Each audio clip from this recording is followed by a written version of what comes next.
Well, we're still here. Baruch Hashem. Baruch Hashem. Baruch Hashem. And that's how we open every show, with gratitude that we're still here doing this show, that I'm here with you. Yeah, that's nice. That you're here with me. Yeah. Which is the same thing. Beyachad. Biyachad. Again. Which means together. Which we just said at the same time. Biyachad. Folks, welcome to the only show that asks the question, why is this podcast different from all other podcasts? Why, Eli? You know, I'm still trying to figure it out, but I know you have the answer. Well, I'll tell you why. Okay, because we are unabashedly Jewish here, right? This is a show that celebrates Jewish pride, Jewish culture, Jewish comedy. Yeah. Jewish comedy. Right. Right? Yeah, we're the only show that does this. Right. Now, who better to celebrate Jewish comedy with than with one of the kings, the King Davids of comedy, if you will, the great Howie Mandel. I'm very excited. Howie Mandel, my hero. The show is called Stars of David because it features all the greatest stars of our people. Yeah. But this for me is one special. He's not just like, oh, a celebrity, a big comedian. He's like the reason I do stand-up. He's my inspiration. Yeah. My muse. Historically speaking, I can say that this is true. You know, a lot of times on a show, you'll just say something to say it. But you tell me this all the time. All the time. Yeah. This is not because he's our guest. No. This is because it's genuine. Yeah. My hero. Yeah, that's pretty cool. Not my idol, though. Oh, well, we don't do idols. That's why. That's why. That's why. That's why. And now it's time for a new segment called That's Why. That's why.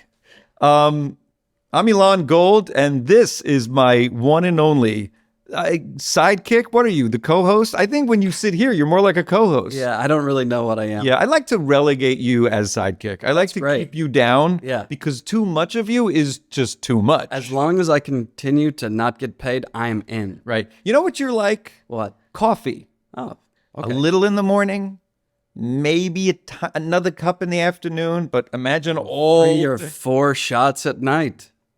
Oh, What? that's different. Yeah, that's coffee. I'm just saying, For me. Imagine all day of just all day. It become too much. Yeah, too much energy. All that caffeine, all that energy, your stomach You'd would get ache. sick. You'd get absolutely So sick. like coffee, Yeah. you make others nauseous? Yeah, Have with stomach too ache? much. With too much. With too much of you. Yeah. But with just the right amount, Yeah. there's nothing like you. This is a Eli balance. Leonard is here as always, and very excited that Howie Mandel will be joining us. But should we kvetch first? Sure, yeah. There's a lot to kvetch about. And, listen, you can kvetch, I can kvetch, but we have one of the listeners. We asked the listeners to send in, this isn't just about us, it's about them. Oh, we have one. Yeah, the listeners. I great. asked the listeners to kvetch send and answer. in. It's a CNA. Yeah. You've heard of the Q&A. Yeah. This is Isn't kvetch with a K? no, but this is complaints and answers. Oh, okay, yeah. complaints. Oh, kvetch, you know what? kvetch is just too Jewish. Yeah. Complaints. Oh, great. And I drink milk every day. Yes, I'm a Gentile. Yes, I complain I don't kvetch. What is kvetching? Yes, I'm on a sailboat. I love the weekends. Yes, I read Grisham. I'm a Grisham reader. I could go on. So since none of that's making it in, I think it is. since they're going to edit that out, I really think that'll go in. let's just do this part. So we have a listener, Okay. a viewer. I don't know if you view or listen. Both are good. You could choose either. What do you prefer in a podcast? Well, I mean, I definitely listen to podcasts. Mm-hmm. Watching a podcast to me, maybe some clips every once in a while, but I can't sit through watching an entire podcast. Right. You prefer to listen. Yeah. Right. Do you think anyone's watching us right now? Yes, I think they should, and I think they should. So this is from, she said, please don't use my name. So it's just a random stranger, Okay. but seems like a nice person. Yeah, and we'll bleep them out if Yeah. they say their name. Who's clearly a fan of mine. Wouldn't that be crazy if they said don't say my name and the first thing they say is, "Hi, this is Debbie." That would be amazing. Yeah. Anyway, so she sent in her kvetch. I'm just going to play it. Are you ready? Yeah. Okay, here we go. So CNA, she complains, we answer. Yes. Hey fellas, here's my serious complaint. How many more times am I gonna have to look at an unsolicited schmeckle picture sent to me Oh, from God. a guy from a dating app? Nobody asked for it. Nobody wants to see it. Please fix this. I told you to stop. I know. sending I'm sorry. things out. Yeah. And I've begged you. The iconic, the legendary, my hero. I mean, the definition of a hero is the guy you looked up to as a kid and you wanted to be, right? And there's a reason this show is called Stars of David, because he is one of the great stars of our people. Howie, how we doing? How we doing? I see what you did. Howie, Yeah. before we start, and by the way, that is my favorite joke of yours. It's the reason I fell in love with you.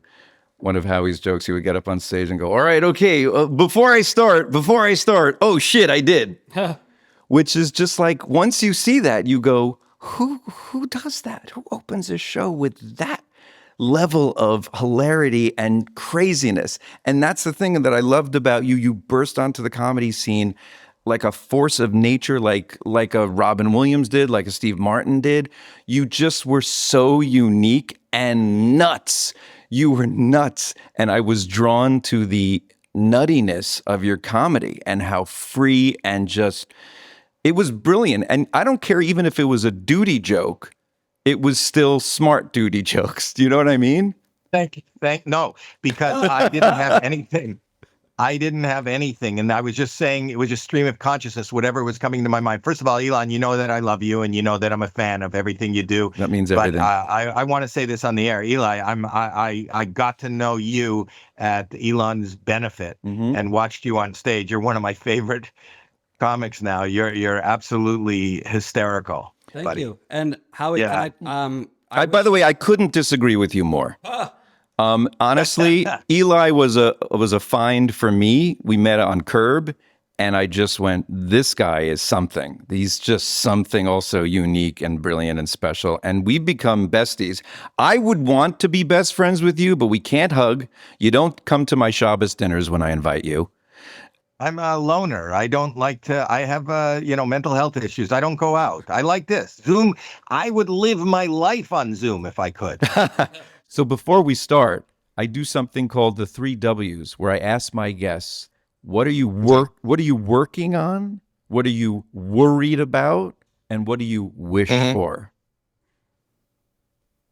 I'm worried about coming up with 3 answers, and I wish I'm working on the answers. I wish I had an answer. So there's the 3 W's all answered in one. Fantastic. I absolutely love it.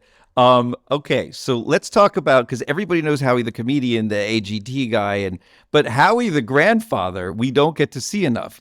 So what's it like? Tell us what that's like, because it's the best. You're a father, and had I known that being a grandparent, what it was like, and how you'd feel about a grandchild, I swear to you, I would have done that first. It is so wonderful to be able to love a child until they smell and then hand them off. hilarious.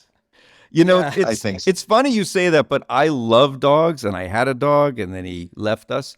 I don't want another dog because of the smell. It literally is because of that. That's how much I can't take that smell, that I don't want another beautiful, loving, cute dog.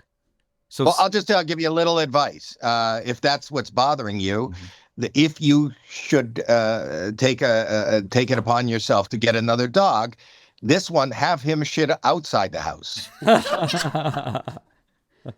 Love it. Speaking of which, anti-Semitism. What do you make of it? I make of it that we are in a really scary time right now, and there's never been a time when it didn't exist. But there are times in our history where it bubbles to the surface, and I believe that right now we are in the midst of a boiling point, which is. I don't want to use the word unbelievable because it makes no sense to me to kind of have any less respect for anybody, regardless of how they look, who they are, who they believe in. And so I don't understand. And I know that, our friend and you, Jeff, asked me to go to Nova. Nova. There's a display, but and I told him honestly, I said I can't, because I am very self-aware. I come from my wife's family are Holocaust survivors, and I've seen little snippets of the Hamas videos and things like that. I have been very open about my mental health, and I teeter on debilitating depression. And I know that we must would set bear you witness. off. But that would set you Well, off. I'm off anyway, but I truly believe that if you have any inkling that it's not as bad as you think it could be, then I think you need to go there and take the Yes. responsibility of going there and seeing it.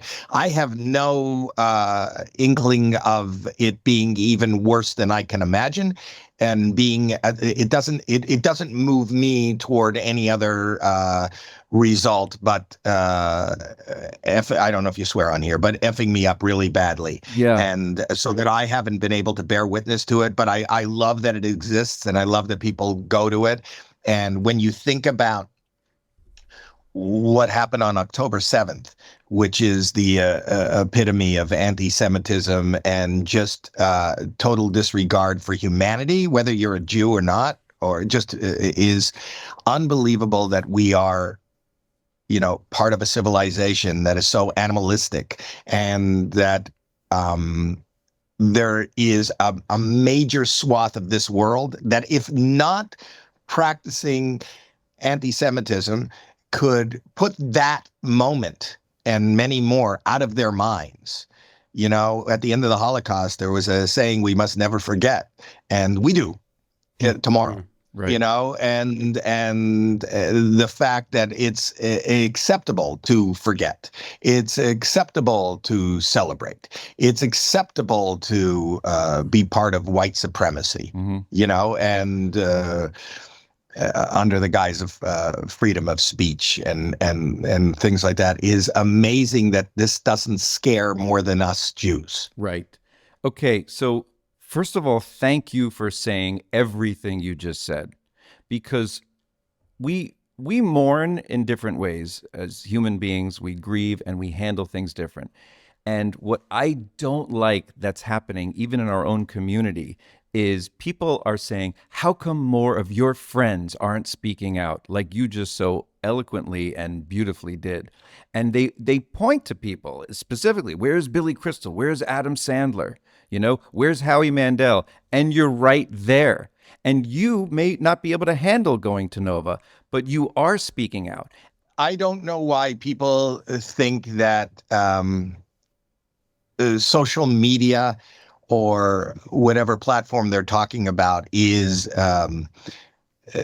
including yourself. If you take it upon yourself and you want to express your feelings on whatever platform you express your feelings, and whether that be your act or your social media or whatever, and I do believe in freedom of speech. You should do it. If that's not what you choose to do, and that's not what you do, and that's not how you do it, the people that I love, the people that I care about, the people that I interact with, all know my feelings and all know what we do. I can speak to you, like myself, you are a father. We in our Talmud, or not even in the Talmud, in life, in show business, people always say, how do you want to be remembered? The truth is, we won't. That's a normal. You won't. I mean, very few people can give me the name of. I'll ask you, Eli. What was your grandfather's father's name? Just his name. It's gotta have been Eli. You don't know.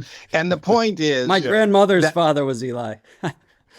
There were a But lot I of didn't Elis, ask you but that. I know I what you asked mean. you that. Yes. And the fact that that even in your own family, somebody who maybe didn't do anything, they weren't in show business, they didn't build a building, they don't have a monument named after them. They won't remember but they're you. only one generation Yep. away. You don't remember it. And that's not a bad thing. No. Because we do live in the now. So what we have as Jews and as human beings is we create a life for our children. Our legacy is our children.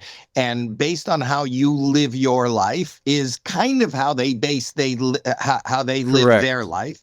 And maybe somebody is better off because they spend time with you, because they see that you're charitable, because they see that you have empathy, because they see that you care, because they see what is important to you. That is not how you're remembered. That's the mark that you are making on this life. And because that happened, and you don't know, Eli, how many things you do and how you react because of your grandfather's father. You just won't know. Right. But there's imprints put on our life because of those people that came before us. Now, I want to make one more serious point off of what you just said. And because we're both dads, and for me, what's really eating me up alive, besides all the tragedy and the horror and what the entire community is going through, is that my kids are experiencing anti-Semitism on a level that I never had to. My father had to, because his father's entire family, 2 brothers, 2 sisters, mother and father, were murdered in the Holocaust. So he grew up knowing about the worst kind of anti-Semitism. I grew up when it was like, in the Bronx, maybe one, hey, Jew bastard. I was like, all right, whatever. That's like, hey, fatso. Didn't even hurt me. You know what I mean? It's just a bully yelling. Bronx? Yeah, I grew up in the Bronx. Why? No, but I'm saying I would think the Bronx had a lot of, Italians and Jews. Yeah, Italians and Jews, yeah. And all of our, and Italians or Jews are very similar. We like to say that. They don't so much, by the way. But even the bully Italian kids, hey, Jew, that wasn't anti-Semitism. That was like bullying. I didn't grow up with this. And now my kids have to comprehend, have to wrap their heads around, why do people hate us? Like, what did we do? They're like innocent, still naive kids going, what did we do that the world hates us? And I feel just terrible that I don't know how to relate to them, because again, I didn't grow up with anti-Semitism in that way. I don't know what to say to them because there are no answers, like why this is happening. Why does anyone hate anyone? I have a joke. I say, why would you hate a group of people when there's so many individuals to hate? You know what I mean? I do know what you mean, and that's really funny. But the truth of the matter is that humanity needs, most people are not satisfied with their life. Right. And they're fed bullshit about, if you do these things, and whether those things are religious things, or whether they're education, or whether it's just being a good person, that these amazing things are going to happen. But life doesn't happen. Life is something that you do. And then so 99% of this world is not satisfied with where they are now. And the best way to deal with that dissatisfaction is to blame somebody else. That's how people get into power. And then to blame something else that you know little about. And the less you know, the more you fear. The more you fear, the more you hate. Mm-hmm. The more you hate, the more violent it becomes. And we are kind of an easy target. And so are, listen, even in this country, whether you're gay or transgender or whatever, like there seems to be targeted people at different times. Right now, anti-Semitism is really prevalent, maybe because of what's happening in the Middle East more, and we're seeing it in the news, and we're just more hated. Yeah. But I do tell that to my kids. I say, don't take it so personally. A lot of people hate everyone. They hate black people because the color of their skin is a little darker. They hate gay people because of their sexual orientation. I go, and yes, they hate Jews, but guess what? Families hate each other. I'm sure you have a cousin you're not talking to. There's not one Jew that doesn't have a cousin. We don't talk to them anymore. Okay? So if blood doesn't talk to each other and hates each other, it's part of the ugly side of human nature. And it's really easy to target a group. Yes, to scapegoat. And this group is holding us down. Yes. Before we go, though, the one thing that still resonates with me about you is the love and dedication you had and have for your late dad that you put in your contracts. And you told me the story on my other show on Instagram Live when we were all in COVID story. Oh. I think the story you're talking about is the fact that I lost my father in 1989, and I was touring, and my father was my biggest fan. My father loved every minute of my career, even more than I did. And so when I lost him, it was the most devastating, darkest time of my life. And it was even hard to get up on stage and try to be funny and try to be silly. And I wanted to honor him because our time together on this earth, it was in the high holidays, we used to walk to temple together, and that's how we spent our time. That was just me and my dad, and we just had a good time. And I wanted to honor him after we lost him, so I decided and committed to doing Kaddish. And then after a couple of months, my agent wanted, this was the 80s. And at the 80s, I was at the height of my stand-up career. So I decided to maybe try to lighten up a little bit and go back out on the road, which was really hard for me. But I said, I still have to do Kaddish. So I had written into my contract that I wasn't allowed to, even during the summer, I wasn't allowed to go on before sundown because I needed a minyan, which is 10 people. If there's people that don't know, I had to get 10 people together, and you say this prayer each and every night and morning for the soul of your loved one. And so I decided to do this and didn't want to miss a day and wrote it into my contract. But in my contract, in the middle of Alabama, they had to find 10 Jews. Or 9 more. Create a million. Yes, and 9 more Jews. And I had to go say this prayer, and the show couldn't start. Sun goes down sometimes in Alabama at 10 o'clock. They couldn't start the show because I was praying. Sometimes they couldn't find a group, or I would show up at somebody's funeral at their Shiva house. They didn't know me, and they'd send me with a little bag. That is incredible. Show. Could you imagine 10,000 people yelling, Howie, and you're backstage going, Yiskadav, Yiskadav. That is unbelievable. That is the greatest story ever told. Okay, we're gonna let you go, Howie, but first, speed round, 4 questions. Favorite Jewish holiday? My favorite Jewish holiday? I'm not big on the Jewish holidays. I got to be honest with you. It's all around food, and or no food. Food or no food? You just like meal or no meal. Can I host food or no food? Can you executive meal or produce? no meal? Meal or no meal? Yes. Oh my That's God. what Jewish holidays are. Just let me host that. You host enough shows. Yeah, Sukkot, because it's like camping but close to the house. In fact, this close. In fact, about 9 feet away. I'm roughing it. I'm outside with a lulav. Amazing. Here's the second of the 4 questions. You are my comedic inspiration. Who's yours? Richard Pryor. Wow. Mine too. Yeah. Yeah. Eli, what's you do the 3rd question, and then we'll wrap it up with the 4th. Okay. Well, I guess I'm wondering if I could do your podcast. Okay. Oh, great. Yes. That's your question, Ted. Yeah, I'm wondering if I could do your podcast. Do you mean instead of mine? Yeah, that'd be great. Instead of yours, sure. I didn't even say that. Instead of yours is a great addition to the question. Right. Hey, Howie, can I be a guest? No, he doesn't want to be a guest. He wants to be one of the co-hosts. I didn't say that. I guess. It's my daughter. It's me and my daughter. Yes. You would like me to banish my daughter. Unbelievable. No, this is disgusting. This is crazy. Do not put this on me, Elon. He just asked to be a guest. You did this. You did this to me. You did this to me. Okay. Everything that goes wrong in my career from now on is your fault. Your fault, not mine. Not mine. You should book them. Yeah, I mean, absolutely. I mean, why wouldn't you? Okay, and now the 4th question. Why won't you come for Shabbos dinner at my house?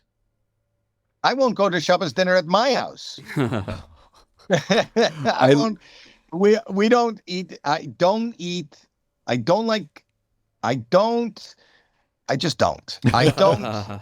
I've been married for 44 years. My wife hasn't cooked one thing. Wow. I don't like eating at home. People say, you're on the road. Why don't you come to my house for a home-cooked meal? I don't want a home-cooked meal. I love drive-through. I don't even like good food. I like fast food, like a comic, like in the 80s. I eat burgers and pizzas, and that's how I eat. I'm not comfortable sitting down and dining anywhere. So I love you, buddy.